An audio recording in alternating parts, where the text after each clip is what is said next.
Bonjour les gens, c'est Krakimi. C'est bientôt Halloween et pour cette occasion je vous propose le tuto d'une licorne zombie. Cette licorne autrefois toute kawaii s'est fait mordre par un mort-vivant qui l'a zombifiée.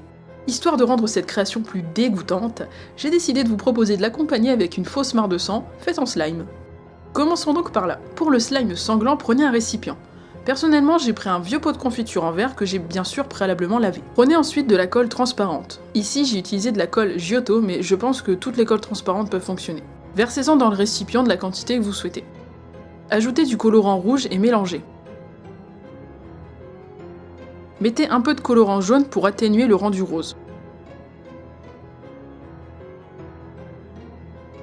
Une fois que la coloration vous convient, ajoutez de la lessive petit à petit. De préférence, optez pour une lessive sensitive ou hypoallergénique puisque la lessive peut irriter les mains. Quand vous mélangez, faites-le doucement pour éviter que les bulles d'air se forment dans le slime.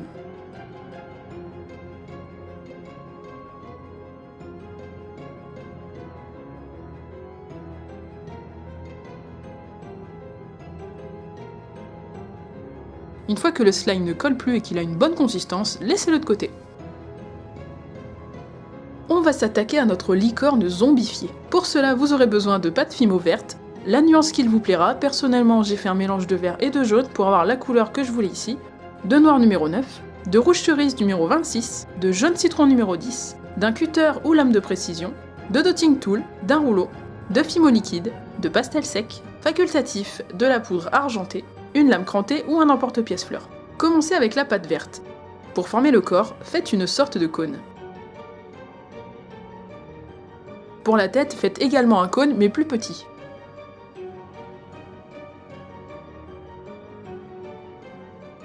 Préparez les oreilles en faisant 2 triangles et creusez un peu l'intérieur.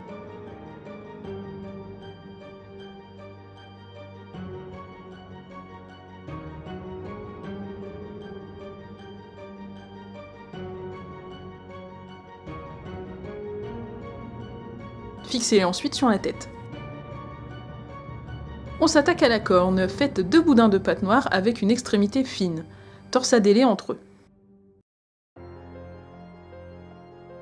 Facultatif, vous pouvez décorer la corne avec de la poudre argentée ou d'une autre couleur, ça donnera un côté brillant et pailleté. Fixez la corne sur la tête avec un morceau de tige de préférence pour plus de stabilité. Pour faire les yeux, prenez votre pâte jaune et faites un rond.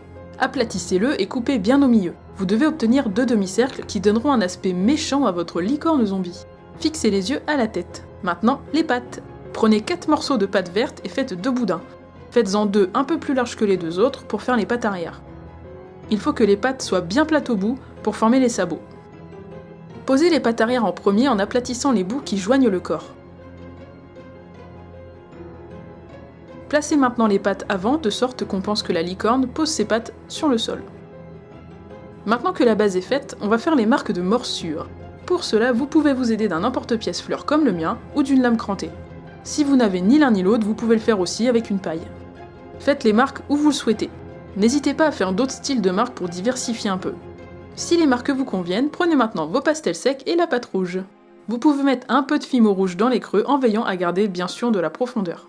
Avec du pastel rouge, passez sur les différentes marques que vous avez faites. N'ayez pas peur de dépasser un peu des marques, ça donnera un effet un petit peu infecté à la zone autour. Accentuez le regard en ajoutant une touche de pastel sec noir autour des yeux jaunes. Maintenant, attaquons-nous à la crinière. Faites plusieurs boudins de pâte noire assez fins et affinés à chaque bout. Posez-les ensuite sur la tête de la licorne zombie en les torsadant un peu pour donner un effet bordélique aux mèches. N'hésitez pas à en faire dépasser sur les yeux, histoire d'avoir un effet vraiment négligé.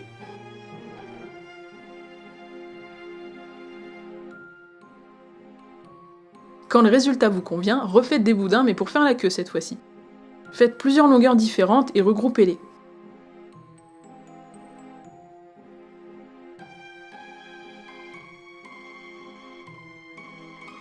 Une fois cela fait, faites un petit trou là où vous allez attacher la queue, puis fixez-la et donnez-lui la forme que vous souhaitez.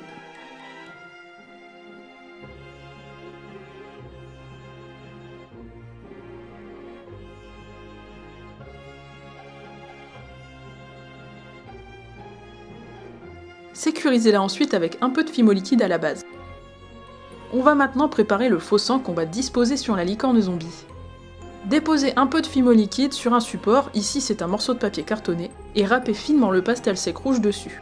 Mélangez jusqu'à obtenir une couleur uniforme. Quand la couleur vous convient, déposez le faux sang avec un cure-dent ou une aiguille sur les zones de morsure et de blessure. Vous pouvez en mettre où vous voulez. J'en ai mis au niveau de sa bouche comme si elle avait fraîchement mangé de la chair humaine, et j'ai voulu en mettre aussi sur la corne en grande quantité comme si elle avait empalé une personne. Oui, je sais, c'est glauque, mais les gars, c'est une création Halloween. Dernière petite touche colorée. Avec des pastels secs rouges, colorez les sabots de la licorne zombie comme si elle traînait dans le sang.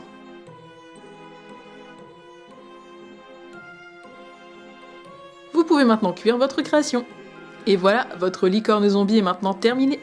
Pour la décoration, placez un peu de slime sanglant fait au début de la vidéo et posez ensuite votre licorne zombie dessus.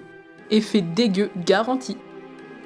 J'espère vraiment que cette vidéo tuto pour Halloween vous a plu. Ça change de mes créations habituelles puisque ce n'est pas un personnage existant, mais c'est bien de changer de temps en temps, non?